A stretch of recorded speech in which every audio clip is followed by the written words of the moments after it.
Now let's look at some other verses in the Bible that some would say support their claim that the current Temple Mount was the Antonia Fortress and the original temples were in the city of David. They say that Jesus said, "Not one stone would be left upon another."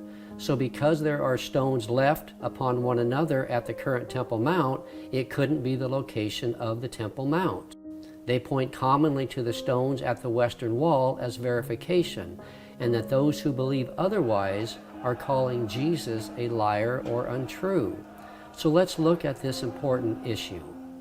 Christ's reference to not one stone being left upon another is found in 4 places in the Gospel. Let's look briefly at each one and see what they actually say. The first is Matthew 24, 1 and 2. It says, Jesus left the temple area and was going on his way when his disciples came to point out the temple buildings to him.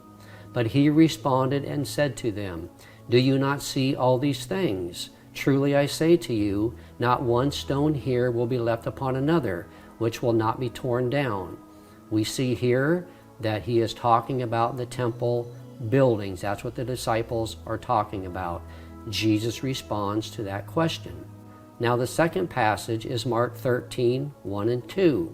It says, as he was going out of the temple, one of his disciples said to him, "Teacher, look, what wonderful stones and what wonderful buildings." And Jesus said to him, "Do you not see these?" What? Great buildings. Not one stone will be left upon another, which will not be torn down. So clearly, once again, Jesus is talking about the buildings on the Temple Mount platform. The third is Luke 21, 5 and 6. And while some were talking about the temple, that it was decorated with beautiful stones and vowed gifts, he said, "As for these things which you are observing, the days will come when there will not be left one stone upon another, which will not be torn down." Once again, the central point is they are talking about the temple. So in all 3 of these passages, Jesus was referring to the stones of the buildings on the Temple Mount platform, not the Temple Mount platform itself. This was fulfilled in 70 AD when the Romans destroyed the buildings on the Temple Mount. Yet those who believe the current Temple Mount is the Antonia Fortress try to convince us to believe that the retaining walls of the Temple Mount platform were part of the temple and the stones to which Jesus was referring. The temple stood on the foundation of the large retaining walls called the Temple Mount platform, and they were located well inside the walls themselves. So we have a Temple Mount platform that had retaining walls, and upon this Temple Mount platform is where the buildings of the temple stood. So they will say that because there are still stones, and of course they are referring to the Temple Mount platform, that it couldn't be the temple because there are still stones there. But once again, these stones are of the Temple Mount platform, not the temple itself. The claim is also made by some that there are no stones of the current Temple Mount that are not older than Herodian stones. This is clearly false. On the eastern wall, as we have already alluded to earlier in the video, by the eastern gate, there are clearly stones dating back to the time of Solomon, Hezekiah, Zerubbabel, and Nehemiah. So they are misleading and only use the western wall as an example. The current western wall expansion was begun by Herod in around 19 BC. So yes, these stones are from Herod, but the eastern wall, which is part of the Temple Mount platform retaining wall, has stones dating back to the time of Solomon. Now the fourth verse that is used about no stone being left upon another is found in Luke 19:41 and 44. And it refers to the whole city of Jerusalem being destroyed.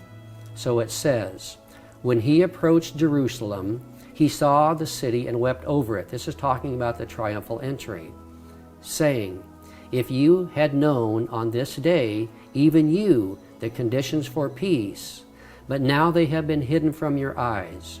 For the days will come upon you when your enemies will put up a barricade against you and surround you and hem you in on every side. And they will level you to the ground and throw down your children within you. And they will not leave in you one stone upon another, because you did not recognize the time of your visitation. So here, Jesus is talking about the whole city of Jerusalem. So what did Christ mean by not one stone would be left upon another? Well, it was a common phrase used at that time to speak of utter destruction. What it didn't mean, and we'll show you this, is that nowhere in Jerusalem could there be one stone still upon another. And we see this evidenced all throughout Jerusalem in its ruins today. We see places all over Jerusalem where there are still stones upon another dating back to the time of its destruction. So there is just clearly evidence everywhere of one stone still upon another. So it was a phrase talking about utter destruction. So Christ talked in a figurative sense on occasions, and this was one of them. For example, it says in the Old Testament that the nation of Israel would come into the promised land flowing with milk and honey. Well, we know that the promised land didn't literally have milk and honey flowing in it. It was a phrase talking about prosperity and blessing. Also, Christ said to those who would be born again that out of their innermost being would flow rivers of living water. Well, we know that literally there are no rivers of living water flowing out of believers.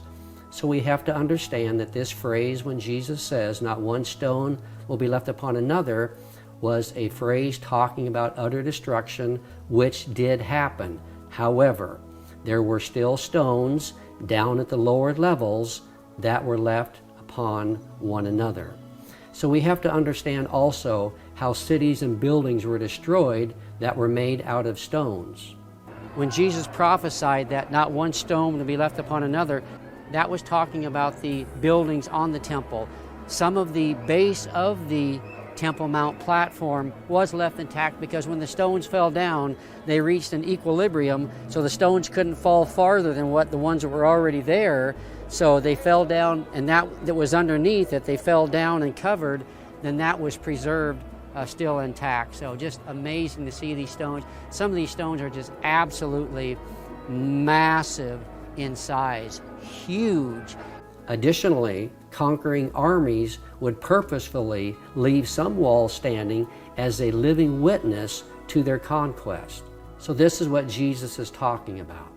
Now, some who use this argument that one stone can't be left upon another turn right around and violate their own argument by claiming they have found walls and places in the city of David that supposedly supports their theory that the temple was in the city of David. So on one hand, they use the fact that some stones still remain upon one another in Jerusalem and around the Temple Mount to claim the temple couldn't be on the current Temple Mount, but then turn right around and use stones that are still standing upon one another in the city of David to supposedly support their claims. So they really can't have it both ways. They can't argue that no stone can be left upon another, but then turn right around and say, well, we're seeing things in the city of David because we're seeing stones that are still left upon one another. So their claims are very contradictory. So in summary, there are still stones upon one another all throughout the old city of Jerusalem. And we know this was the case because Jerusalem continued to be inhabited even after it was destroyed. So it was utterly destroyed, but yet it continued to be inhabited and rebuilt. To literally have dug every stone up in Jerusalem and spread it out, it would have taken miles and miles, kilometers and kilometers of space to spread all these stones out. So that's just not really realistic. Once again, the better interpretation is that it's a figurative statement talking about utter destruction, which did happen. So the prophecies of Christ that not one stone would be left upon another that referred to the temple and its buildings were literally fulfilled. However, The prophecy regarding not one stone left upon another that referred to the city of Jerusalem and its surroundings were figuratively fulfilled.